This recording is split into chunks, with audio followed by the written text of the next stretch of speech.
ከጎጃም እስከ መቀሌ ከመቀሌ እስከ ኢትዮጵያ ድንበር ኩርሙክ ከባባድ ጉዶች ከመሸ ተሰምተዋል። አንድ ከፍተኛ የአማራ ክልል ባለስልጣን የመከላከያ ሰራዊቱ ከክልሉ እንደሚወጣ ፍንጭን ሲሰጡ፣ የህዋቱ ከፍተኛ አመራር በበኩላቸው ብልጽግና ብንንበረከክለትም አይተወንም፣ ስለዚህ ጦራችንን ማፈርጠም አለብን፣ ተዘጋጁ ሲሉ ሲያሳስቡ ተደምጠዋል። በኢትዮጵያ ድንበር ደግሞ ከባድ የድሮን ድብደባ መፈጸሙ ተሰምቷል። ከወዲያ ደግሞ ከባህር ማዶ ኢራን የአሜሪካን የጦር ቤዞች እንደ ቋያ እያነደደቻቸው ትገኛለች። ከትግራይ የጦር ጉሰማው ቀጥሏል። ህወሓት የጦር ድቤ ደለቃውን ተያይዘውታል። ዛሬ ደግሞ ተራው የአምባሳደር አዲስ ዓለም ባሌማ ሆኖ ጦርነትን ሲጎስሙ ውለዋል። አምባሳደሩ ብልጽግና ጥቃት ከፈጸመብን መከላከል ብቻ ሳይሆን ማሸነፍ ነው ያለብን፣ ጦራችንንም ማጠንከር አለብን ሲሉ ሲያስጠነቅቁ ተሰምቷል። ጠላቶቻችን ሁለት ጊዜ ማሰብ አለባቸው ያሉም ሲሆን ብልጽግና ብንገዛለትም አይተወንም ሲሉ ተሰምቷል። በሌላ በኩል የህወሓቱ ምክትል ሊቀመንበር አማኑኤል አሰፋ በበኩላቸው በአማራ ክልል በገዳም ላይ ተፈጽሟል የተባለውን የድሮን ጥቃት አውግዘዋል። ተሰሙታላችሁ። የመከላከያ ሰራዊት በፋኖ ታጣቂዎችን ጠራርጎ ለማጥፋት የመጨረሻ ያለውን ዘመቻ እያደረገ መሆኑን ይፋ አደረገ። ሰራዊቱ ከሐምሌ ወር መጀመሪያ ጀምሮ ያደረጋቸውን ስምሪቶች በተመለከተ በዛሬው ዕለት አንድ ሪፖርትን ይዞ ወጥቷል። በሌላ በኩል አንድ ከፍተኛ የአማራ ክልል ባለስልጣን ሰራዊቱ ከአማራ ክልል እንደሚወጣ ፍንጭን ሰጥቷል። ባለስልጣኑ ሁሉንም የክልሉ ወረዳዎች ከፋኖ ነፃ አውጥተናል ያሉ ሲሆን ፋኖ የሚታገለው ወልቃይትን ለማስመለስ ሳይሆን ወልቃይትን አሳልፎ ለመስጠት ነው ሲሉም ከሰዋል። ባለስልጣኑ የመከላከያ ሰራዊት ከክልሉ ሊወጣ እንደሚችል ፍንጭን የሰጡት በትግራይ አዲስ ዘመቻ ሊከፈት ይችላል በሚባልበት ወቅት ነው። ታዳምጡታላችሁ።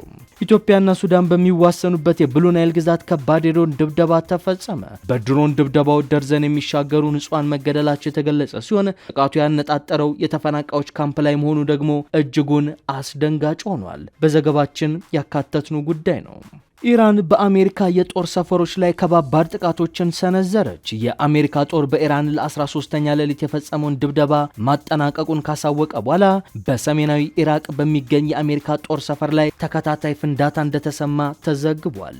አክብሮታዊ ሰላምታችን በያላችሁበት የዓለም ዳርቻ ይድረሳችሁ። የተወደዳችሁ የአንድ አፍታ ሚዲያ ቤተሰቦች ለምሽት የተደመጡ መረጃዎችን አጠናቅረን መተናል። እንደተለመደው እስከ መረጃዎቻችን ፍጻሜ ድረስ አብራችሁን እንድትቆዩ እንጋብዛለን። ወደ ዝርዝር ዘገባዎቹ እናምራ።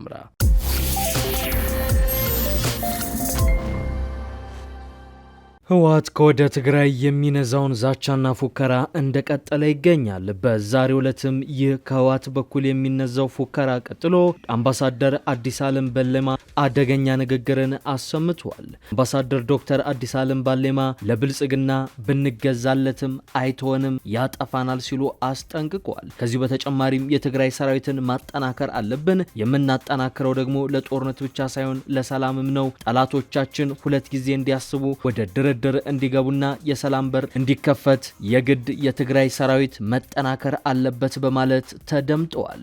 ከትግራይ በኩል የጦር ጉሰማ ህወሓት እየጎሰመ ይገኛል። በቅርቡ በትግራይ ክልል የተካሄዱትና እየተካሄዱ የሚገኙት ህዝባዊ ስብሰባዎችና መግለጫዎች ከፌዴራል መንግስት ጋር ያለውን ውጥረት ሊያባብሱና ሁኔታውን ወደ ጦርነት ሊገፉ የሚችሉ ናቸው። እምቢኝ ለብሔር እልቂትና ጦርነት በሚል መሪ ቃል በተለያዩ ከተሞች እየተካሄዱ ያሉት እነዚህ ስብሰባዎች በህወሓት ከፍተኛ አመራሮች እየተመሩ ቀጥሏል። በዛሬው ዕለትም በሰባ እንደርታ የተገኙት የህወሓት ከፍተኛ አመራር ዶክተር አዲስ ዓለም ባሌማ ብልጽግናን በጄኖሳይድ ሲወነጅሉና ለጦርነት ህዝቡ እንዲዘጋጅ ሲወተውቱ ተሰምተዋል።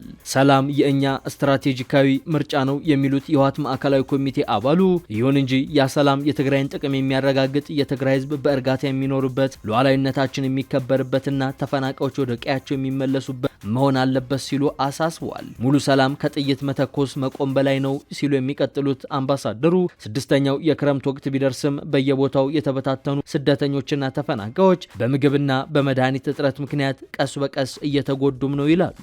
የብልጽግናን መንግስት በዘር ማጥፋት ይከሱናም ብንገዛለት አይተወንም ያሉ ሲሆን የውስጥ አቅማችንን በማጠናከር የትግራይ ሰራዊትን በሁሉም ዘርፍ ማጠናከር ይገባናልም ብለዋል። አምባሳደር አዲስ ዓለም ባሌማ ይቀጥሉና የትግራይ ሰራዊትን በሰው ኃይልና በሎጂስቲክ ማጠናከር ለጦርነት ብቻ ሳይሆን ለሰላምም ለሰላምም ትልቅ ጠቀሜታ አለው። ይህም ጠላቶች ሁለት ጊዜ እንዲያስቡ ወደ ድርድር እንዲገቡና የሰላም በር እንዲከፈት ሊያስችል ይችላል። ጠላት ቢያጠቃ ግን መከላከል ብቻ ሳይሆን ማሸነፍ ይገባናል ብለዋል። ይቀጥሉና ምርጫችን ሰላም ነው። ለሰላም የማንከፍለው ዋጋ ባይኖርም ሰላም በልመና ስለማይመጣ ዝግጅታችንን ማጠናከር፣ መሰናዳትና የትግራይ ሰራዊትን ማጠናከር ይገባናል ብለዋል። ትግራዋይ ህዝብ ተለይቶ እንደ ሁለተኛ ዜጋ የሚታይበት በተለይም ነዳጅ፣ ሸቀጦችና በጀት እንዳይገቡ የሚደረገው እገዳ አደገኛ ነው ሲሉ አስጠንቅቀዋል። አምባሳደሩ በዚህ ንግግራቸው ስለ ዲፕሎማሲያዊ ጥረቶችና እንቅስቃሴዎች የሚያነሱ ሲሆን የዲፕሎማሲያዊ ተሰሚነት በአቅምና በጥንካሬ እንጂ በሌላ አይወሰንም ይላሉ።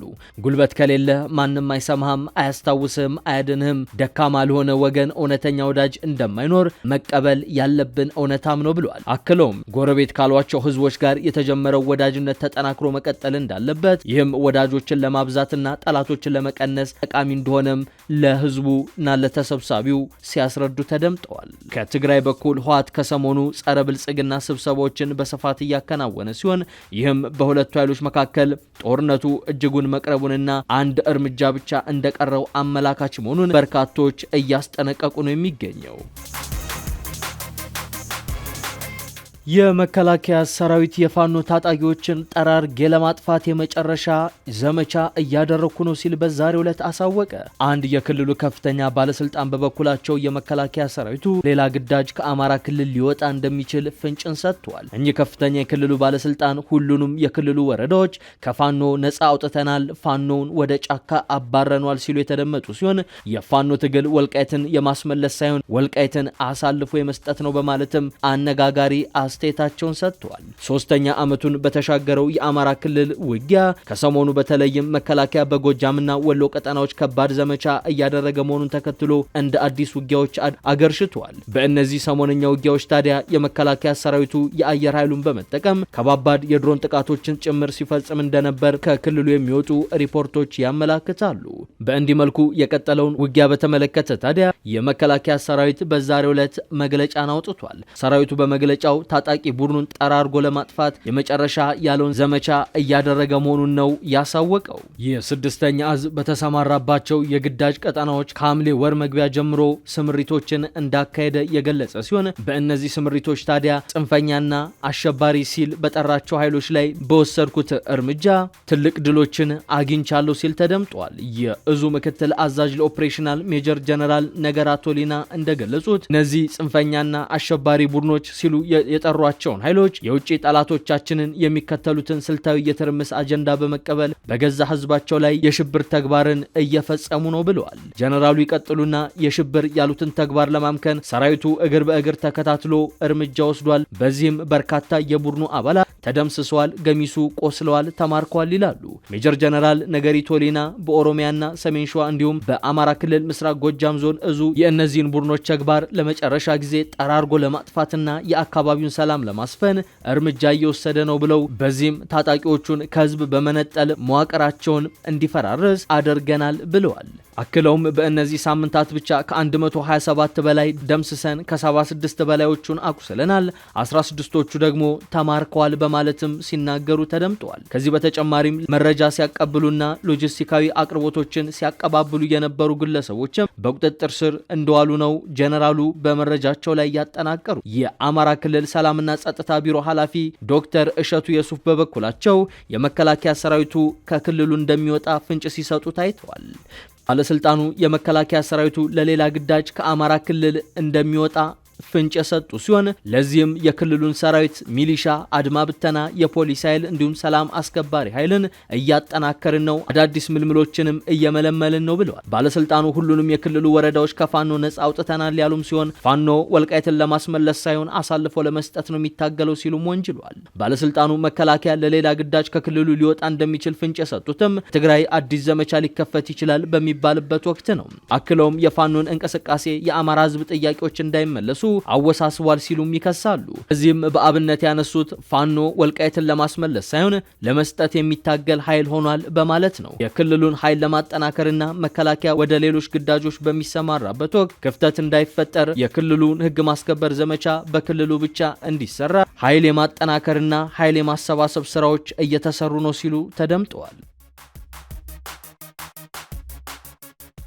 በኢትዮጵያ ድንበር ቅርብ ርቀት ላይ የድሮን ድብደባ ተፈጸመ። የድሮን ድብደባውን የፈጸመው የሱዳን ብሔራዊ ጦር ነው። የሱዳን ጦር በሰነዘረው በዚህ የድሮን ጥቃት የበርካታ ሰዎች ሕይወት ማለፉንም የሰብአዊ መብቶች ተሟጋች ቡድን ይፋ አድርጓል። በሱዳንና ኢትዮጵያ በሚዋሰኑበት የብሉ ናይል ግዛት በተፈናቀሉ ወገኖች ስብስብ ላይ የሱዳን ጦር ኃይል በትላንትናው ዕለት በሰነዘረው የድሮን ጥቃት ነው በርካታ ሰዎች ሕይወት ያለፈው። በደቡብ ምስራቅ ሱዳን የሚገኘው የክልል በሱዳን ጦር ኃይል እንዲሁም በፈጥኖ ደጋፊ ኃይሎች እና በአብደል አዚዝ አልሂሉ በሚመራው የሱዳን ህዝቦች ነጻነት ንቅናቄ ሰሜን ጥምረት መካከል ላለፉት ወራት ሲካሄድ በቆየ ውጊያ ሲታመስ ቆይቷል። ግጭቱ ወደ ኤድም ዳማዚን ከተማ የሚደረጉ ከፍተኛ የህዝብ መፈናቀሎችን አስከትሏል። ኤመርጀንሲ ሉየርስ የተሰኘው የህግና የሰብአዊ መብቶች ተሟጋች ቡድን እንደሚለው ከሆነ የጦሩ ድሮን ሐሙስ ዕለት ማለዳ ላይ በብሉ ናይል ግዛት ውስጥ በደቡባዊ ባዲያ አካባቢ የተፈናቀሉ ሲቪሎችን ኢላማ በማድረግ ድብደባ ፈጽሟል። የመጀመሪያ ደረጃ መረጃዎች እንደሚያመላክቱትም በጥቃቱ አብዛኞቹ ሴቶችና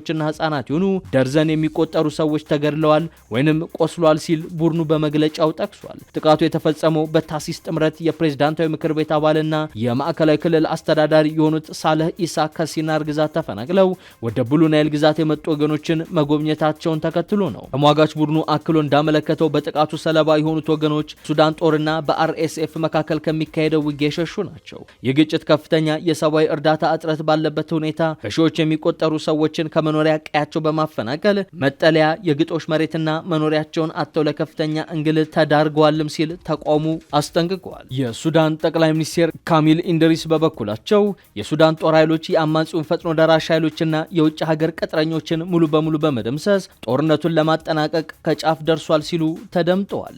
የቦትስዋና፣ ጋቦንና ሊቢያ ተወካዮችን ያቀፈው የአፍሪካ የመረጃና የደህንነቶች አገልግሎቶች ኮሚቴ ትሮይካ ባደረገው ከፍተኛ ደረጃ ጉብኝቱ ወቅት ንግግር ያደረጉት ጠቅላይ ሚኒስትሩ ሀገሪቱን ለማፍረስና ዜጎቿን ለማፈናቀል አልሞ የተነሳው እቅድ በይፋ ከሽፏል ሲሉ በዛሬው ዕለት ተደምጠዋል። ጠቅላይ ሚኒስትሩ ጦርነቱ እየተገባደደ ነው፣ ልናሸንፍም ከጫፍ ደርሰናል ቢሉም አሁንም ግን በሱዳን ያለው ጦርነት እጅጉን እየተባባሰ እንደሆነ ነው ከስፍራው እየወጡ ያሉ መረጃዎች የሚያመላክቱት። የአሜሪካ ጦር በኢራን ለ13ኛ ሌሊት የፈጸመውን ድብደባ ማጠናቀቁን ካሳወቀ በኋላ በሰሜናዊ ኢራቅ በሚገኝ የአሜሪካ ጦር ሰፈር ተከታታይ ፍንዳታዎች መሰማታቸው ተዘግቧል። የአሶሺየትድ ፕሬስ ጋዜጠኛ አርብ ማለዳ የኢራቅ ከፊል ራስ ገዝ ግዛት በሆነችው የኩርዶች ዋና ከተማ ኢርቢል አቅራቢያ 7 ፍንዳታዎችን መስማቱን ዘግቧል። በተጨማሪም ከጦር ሰፈሩ አቅራቢያ በሚገኝ የአውሮፕላን ማረፊያ አቅራቢያ ወይንም ውስጥ 4 ጭሶችን መመልከቱንም ዘግቧል። የአሜሪካና ኢራን ጦርነት ዳግመኛ ካገረ በኋላ ቴሄራን በሆርሙዝ ወሽመጥ ላይ እንዲሁም በባህረ ሰላጤው አገራት ላይ የምትፈጽመውን ጥቃት አጠናክራ ቀጥላለች። የኢራን አጋር የሆኑት ሀውቲዎችን በዚህ ሳምንት በቀይ ባህር ላይ የሚቀስፉ 2 የሳውዲ መርከቦች ላይ ጥቃት መፈጸማቸውን በመግለጽ ቀጠናው እንደ አማራጭ የሚተላለፍበት የባህር መስመር ላይ አደጋን ደቅነዋል። የኢራን ጤና ሚኒስቴር ዳግመኛ ጦርነት ካገረሸ በኋላ 55 ሰዎች ተገድለው ከ600 በላይ ደግሞ እንደተጎዱ ይፋ አድርጓል። በመካከለኛው ምስራቅ እየተካሄደ የሚገኘው ይህ ጦርነት በኢራን እንዲሁም በመላው ዓለም ምጣኔ ሀብት ላይ ከፍተኛ ጉዳትን አስከትሏል።